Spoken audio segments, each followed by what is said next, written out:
Hello students, पिछली कक्षा में हमने वर्ण के विषय में पढ़ा था कि मुंह से निकलने वाली वे ध्वनियाँ जिनके टुकड़े नहीं किए जा सकते उन्हें वर्ण या अक्षर कहते हैं। वर्णों के निश्चित क्रम को वर्णमाला कहते हैं। वर्णमाला में दो प्रकार के वर्ण हैं, स्वर वर्ण तथा व्यंजन वर्ण। स्वरों की संख्या 11 है, अ से लेकर औ तक। उसी प्रकार व्यंजनों की संख्या 33 है, क से लेकर ह तक। इसके अंतर्गत इन वर्णों को भी क्रम अनुसार वर्गों में विभाजित किया गया है। जैसे क से लेकर अ तक क वर्ग, च से लेकर इ तक च वर्ग, ट से लेकर ण तक ट वर्ग, त से लेकर न तक त वर्ग और प से लेकर म तक प वर्ग। और फिर य, र, ल, व, तालव्य श, मूर्धन्य श, दंत्य श और ह। ये तो हो गए क्रम अनुसार व्यंजन वर्ण के 33 वर्ण। इसके अलावा भी कुछ और वर्ण हैं। संयुक्त व्यंजन, जिसके अंतर्गत श, त्र, ज्ञ और श्र आते हैं।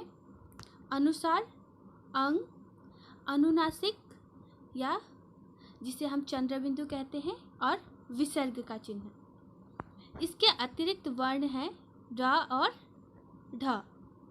दूसरी भाषाओं में आई शब्दों या ध्वनियों को आगत चिन्ह लगाकर भी प्रयोग किए जाते हैं। जैसे अंग्रेजी के शब्दों पर ऊपर आगत चिन्ह लगाया जाता है और अरबी फारसी के शब्दों पर नीचे बिंदी लगाई जाती है।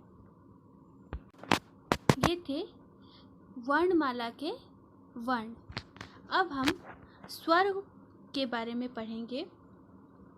वे वर्ण जो बिना किसी अन्य वर्ण की सहायता से स्वतंत्र रूप से बोले जाते हैं उन्हें स्वर वर्ण कहते हैं। हिंदी भाषा में कुल स्वरों की संख्या 11 है, जैसे कि मैंने आपको बताया अ से लेकर औ तक। ये दो तरह से लिखे जाते हैं, अपने मूल रूप में, जैसे अ, ई, औ, ए आदि, और मात्रा के रूप में, जैसे च जोड़ आ, चा, चाबी, प जोड़ ए, पे, पेड़, पेड़। इसी प्रकार स्वर को हम एक तो मुक्त रूप से लिखते हैं और दूसरा व्यंजनों के साथ उनकी मात्राएं लगाकर। स्वर के भेद। स्वरों को भी 3 भागों में विभाजित किया गया है, ह्रस्व स्वर, दीर्घ स्वर और प्लुत स्वर। इसके विषय में हम अगली कक्षा में पढ़ेंगे। आप दिए गए पाठ का अभ्यास कीजिए। धन्यवाद।